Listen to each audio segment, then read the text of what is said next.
September is National Suicide Prevention Month. Today is World Suicide Prevention Day. We think it's really important to stop the music here on Radio Now 100.9 and have a serious discussion on mental health. I'm Jules. You hear me every weekday at this time, and I'm joined by Emily Matheny. I am the host of Indies Connection on Radio Now 100.9, Sundays at 6 a.m.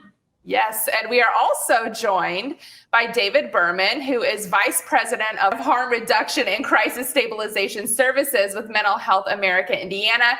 And you're also the Executive Director of the Indiana Suicide Prevention Network. Thank you for joining us today, David. Thank you for having me. We also have with us Alice Jordan Miles, Director of the Behavioral Health and Family Studies Institute at Purdue University, Fort Wayne. And she is also the director of Suicide Prevention Coalition. Thank you so much for joining us today, Alice. Thank you for having me. You are so welcome. Before we get into this, I just want to talk about the National Suicide Hotline. If you need someone to talk to, please call 1-800-273-TALK. Again, that's 1-800-8255. You can also text the crisis line. Just text TALK to 741-741. I just want to start off by kind of talking about why mental health awareness is so important and what the significance is of having a day that's specifically designated to shine a light on mental health and suicide prevention. Well, I think first and foremost, mental health, everyone has it. It's a human feeling. It's a human element. And for us to acknowledge that we have it, number one, and number two, we have to acknowledge also that we have to take care of our mental health. Just like we do our physical health. And frankly, you can't have good physical health without good mental health and vice versa. I think one of only a few, very few things that have come out of COVID is that everyone is understanding and believing that everyone has mental health. It's a human element and no more denying it, because everyone during COVID has admitted it has impacted them and how it's still impacting them to this day. So I think that this particular day, or even National Suicide Prevention Month, gives people the opportunity to look for resources, do something that encourages or letting people know that they're seen and they're heard. There are a lot of lonely people in this world. And suicide prevention, part of that is getting the word out and letting people understand that they all matter. And how do we identify someone? I know depression plays a big role in this. How do we identify depression within ourselves or maybe with a friend? I think that's... Go ahead, Alice. No, I just think that depression, again, is a feeling. It's a human element. And, we all, life is the struggle right now. It's the struggles everyone's experiencing are real. And of course, life is tough. And life may be unpredictable, and it is unpredictable. And when you have things that happen to you, it does bring sadness upon you. It is okay to be sad, just like it is okay to be happy. But if your sadness exceeds 2 weeks or more, something that you need to do some reflection on, and maybe perhaps talk to a professional about what you're going through, because it's not going to go away unless it's treated, just like any other physical ailment. Even if you have an ingrown toenail to a skin, to an allergy, to a rash, whatever it may be, you go and see a doctor. And when that comes up and you go see a doctor and you get medication or you get whatever, you get better. Same thing with depression, isolation, and anxiety. You get better by talking to someone about it, expressing your feelings, and be open to the resources that are presented to you. David, did you have something you wanted to add to that? I was just going to say, your question is, what does depression look like? Well, it doesn't necessarily have any singular appearance. Depression, anxiety does not discriminate. It affects every single one of us. As Alice said, it's normal to feel sad. It's normal to feel anxious, but it's that prolonged, debilitating, life-changing sadness or anxiety or any type of negative feeling is when we really need to be concerned. And what does it look like within ourselves? It's sometimes hard to determine that we're feeling depressed. We kind of have these blinders on, and it's hard when you're in the midst of a really bad period in your life sometimes to recognize how low that you've sunk. It's much easier, I think, when we're talking about other people, because we're external. We can objectify, or we can be objective, not objectify. We can be objective about what we're seeing and what we're hearing. It's much harder, I think, when it's us, though. And go ahead, Emily. So is that where having a support system comes into being so important, David? Is that where that comes in? Absolutely. I think, to your point, it's interesting. I always say that individuals that have bipolar disorder or a history of depression sometimes don't recognize what's going on with them internally. And so unless you have that support system that knows your baseline and recognizing when things are either above or below that baseline, sometimes it's very hard to identify.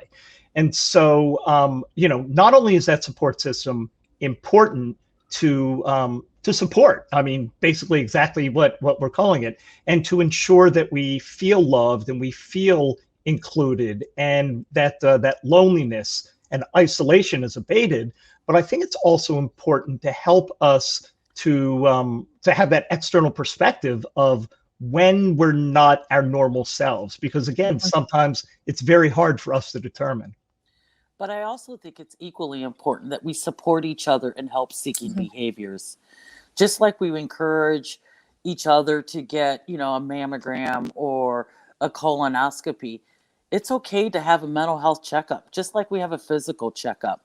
It encourages and supports our physical health. And I think that this is a time, not only in Indiana, but as a society in general, that we encourage each other to go get a mental health checkup. There's nothing wrong with that at all. I feel like throughout this past year, we've seen more and more talk about mental health and the importance of it.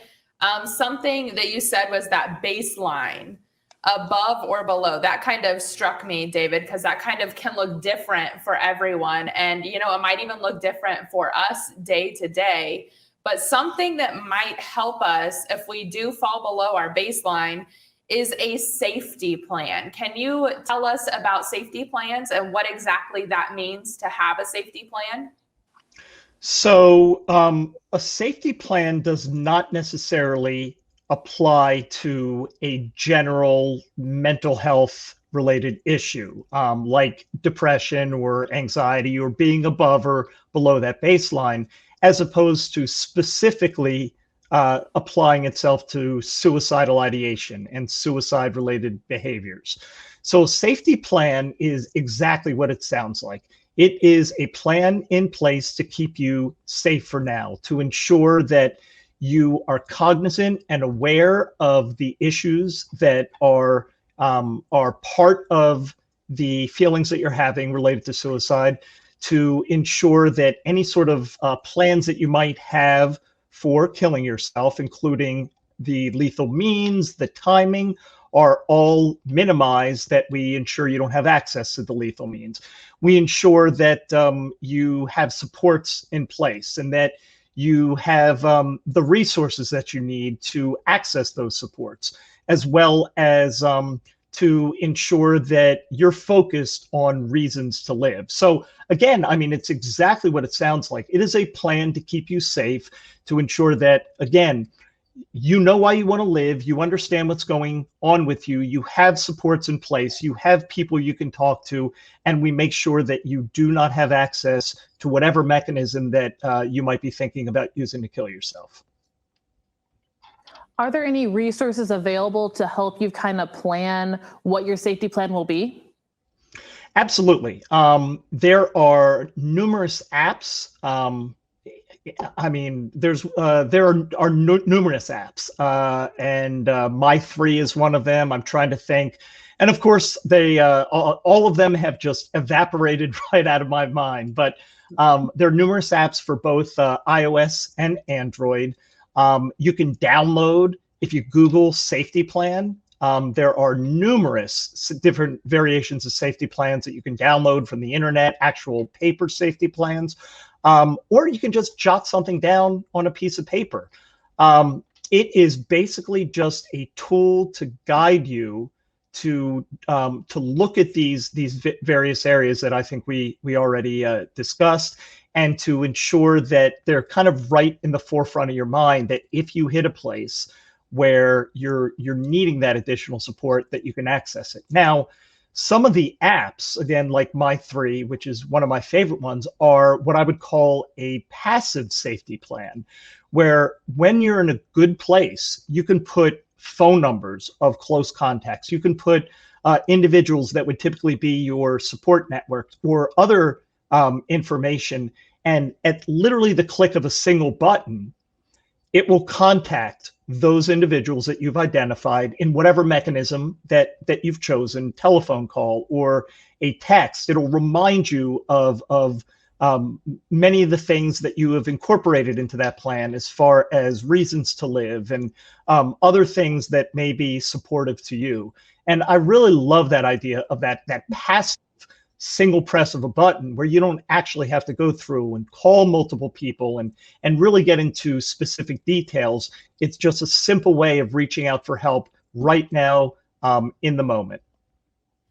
And something I wanted to hit on is, who exactly should be making a safety plan? Is that just for someone who's having thoughts of suicide, or should anyone be making a safety plan? I would say really individuals that are having thoughts of suicide or have had previous thoughts of suicide. The whole idea of a safety plan is, again, it's really twofold. One is to keep you safer now, when you're in the midst of a crisis where you're thinking about suicide. And the other is a safety net. It's recognizing that, hey, this has happened before. I've been there before, and I want to make sure that if I ever get back to this place, I have a safety net. Hopefully, we never have to use that safety plan in those circumstances. But knowing who those supports are and readily being able to access them, I think could be the difference between life or death when you're in a crisis. Mm-hmm. Mm-hmm. What other resources are there outside of apps that we could be using to either prepare, I don't want to say prepare for that moment where you will really need them? What other resources are out there in general? So your question really has two parts, and I guess let me start with the what should we do to plan part. I would rather take this from a different approach, and rather than planning for the worst, let's ensure that we have protective factors in place to make sure we don't get to that worst case scenario. And I think that's really key, is planning to have things in place that you can, to allow you to live a happy, productive, supportive, happy,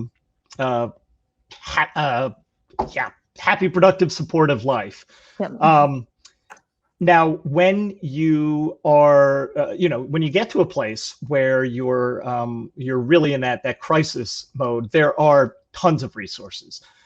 There is the National Suicide Prevention Lifeline that we've talked about.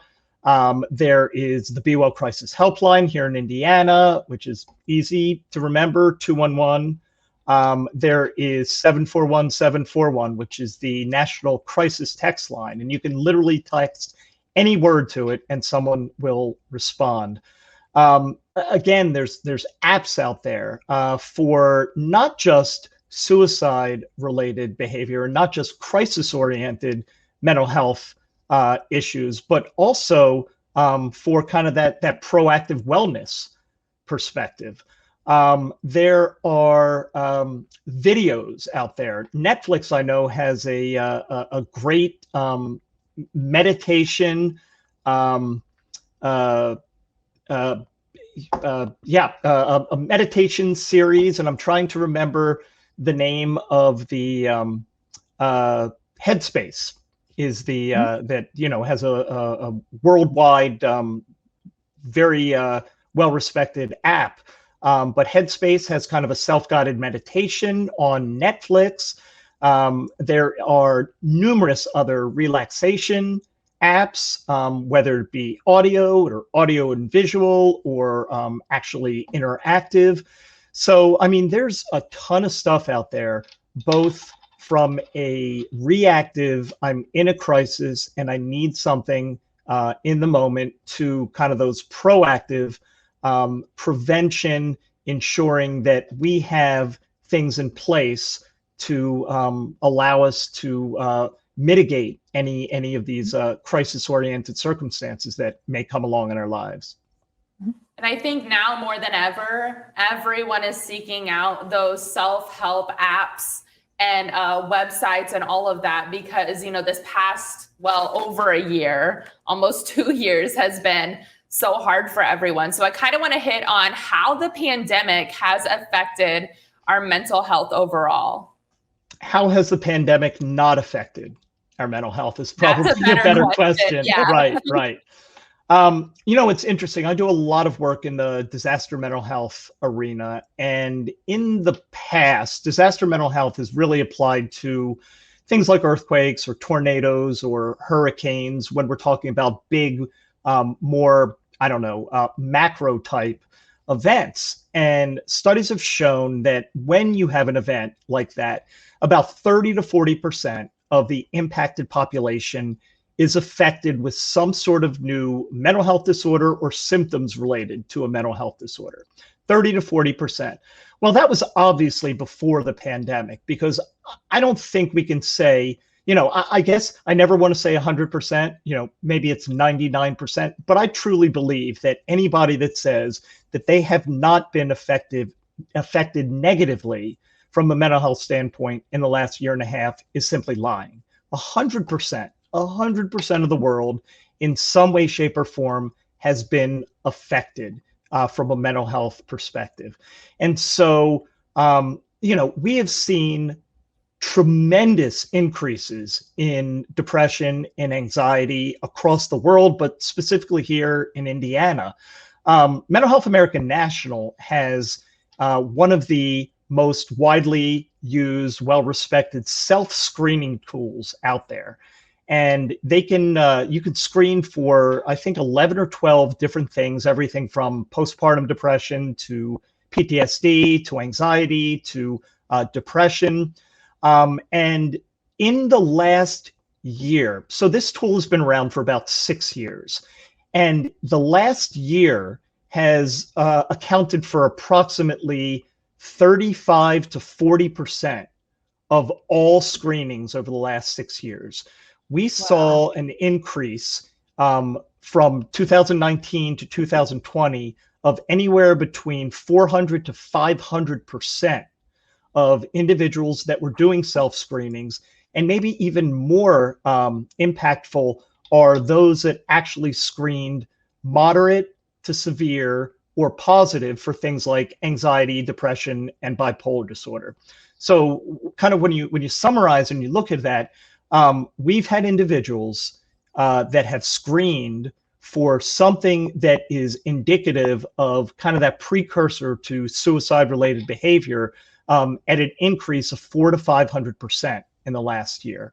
As recently as 2 weeks ago, the CDC has done, for the last year plus, this household pulse survey, looking at a variety of things, but in this context, specifically at adults and the anxiety and depression that they may be experiencing. And as recently as 2 weeks ago, adults in Indiana, approximately 32%, said that they were experiencing moderate to severe anxiety or depression 2 weeks ago. It's affected everything. We have seen, I think, anecdotally in the news, through the media, through social media, story after story after story of individuals that are really really in a place where they're struggling because of a myriad of things that are pandemic related or ancillary to the pandemic. The last year, we've seen kind of an alignment of the stars of external influencers unlike anything we've ever seen before. And if you take any one of these in an isolated incident, they would have affected us the same way, whether it's, social unrest and injustice, or political turmoil, or something like the pandemic, or the economy and unemployment.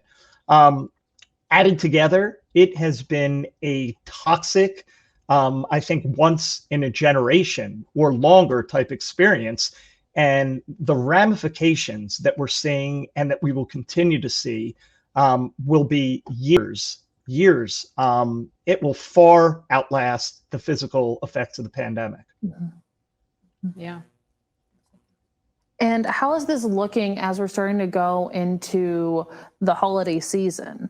What is that going to happen? What's going to happen with that seasonal depression on top of everything else that's been happening this year and the past couple of years? Emily, I wish I knew how to answer that. I mean, that's the $1 million question.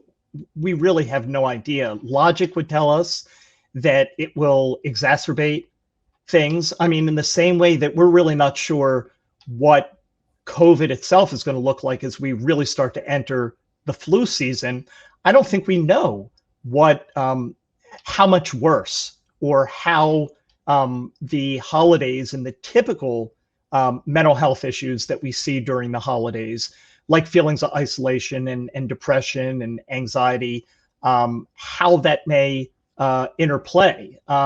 We're also, going back to COVID itself and the pandemic, as we start to see a rise in cases and the Delta variant, it's very bad timing. I mean, we're going back into that period where it's like, okay, people are starting to think about perhaps doing more social distancing and reinstating a lot of these social distance or these social oriented policies.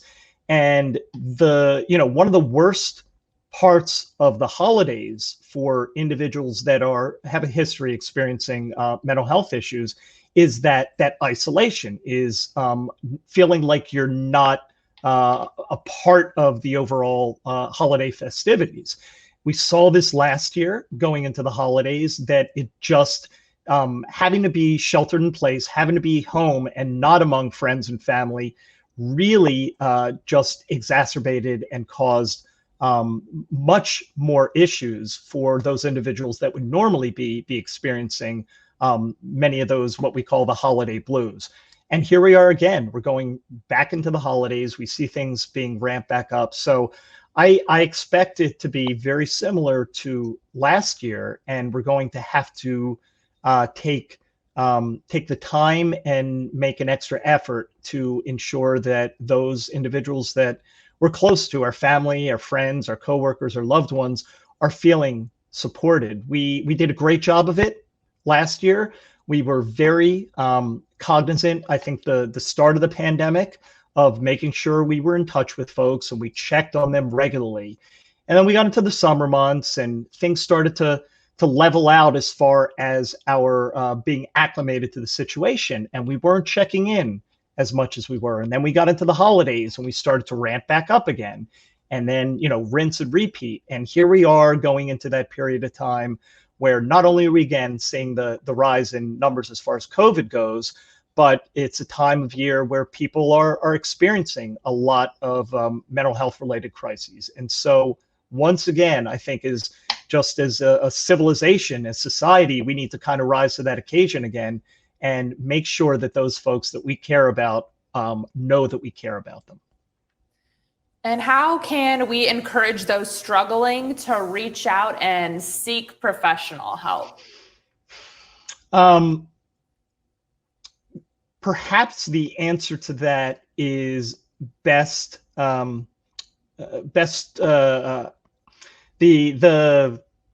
can't even think. Perhaps the answer to that question is to answer that question, to best answer that question, we really probably need to look at why individuals don't help seek. And in my mind, probably first and foremost, that's stigma. We're made to feel shame and embarrassment for being vulnerable. And it is absolutely a human trait to be vulnerable. Vulnerability is absolutely normal, and being vulnerable does not necessarily make us weak. I won't even say necessarily. Being vulnerable, having vulnerability, being human does not make us weak. And it's okay to talk about our feelings. It's okay to not feel exactly like ourselves. It's okay to be scared. It's okay to be sad.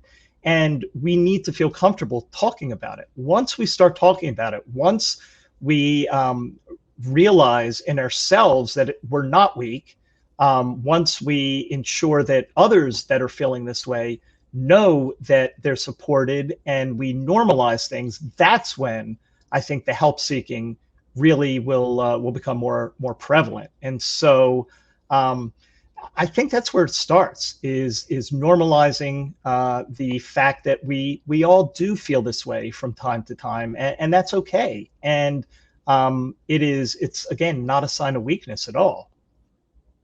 Mm-hmm. Yes, it's definitely okay not to be okay. David, Alice, do you guys have anything else that you would like to add that we didn't hit on before we wrap up? Just that we said at the start of the pandemic ad nauseum that we're all in this together. And I mean, to the point that I wanted to punch a hole in the wall if I heard it one more time. But we really are all in this together. However, we're all navigating it at a different pace. And so I just want to remind people that just because you feel okay with things right now doesn't mean that someone else does, or just because other people seem to be coping better than you are doesn't mean that there's anything wrong with you. Yes, we're all navigating it together. Yes, we're all going to make it through together, but we're all doing it at a different pace. And I just want to remind people to be good to themselves, give yourself a break, make sure you have plenty of self-care in your day. And part of self-care is not just the doing things to make yourself feel better, but recognizing those things, being cognizant of how you're feeling, what you need, and those things that you do that may be unconscious behavior that you do to support yourself. And then in turn, make sure that we support others. And remember that just because we like to be supported in a particular way doesn't mean that everybody does. And so I think it's important to know our friends, our family, our coworkers, those individuals that we're trying to support, know what's meaningful to them, and focus on those things. And we will all get through this together. Mm-hmm. Definitely. We definitely will. Before we hop off, I just want to give this phone number one more time for the National Suicide Hotline. Again, that National Suicide Prevention Hotline, if you need somebody to talk to, please call 1-800-273-TALK. Again, that's 1-800-273-8255. You can also text the crisis line. Just text TALK to 741-741.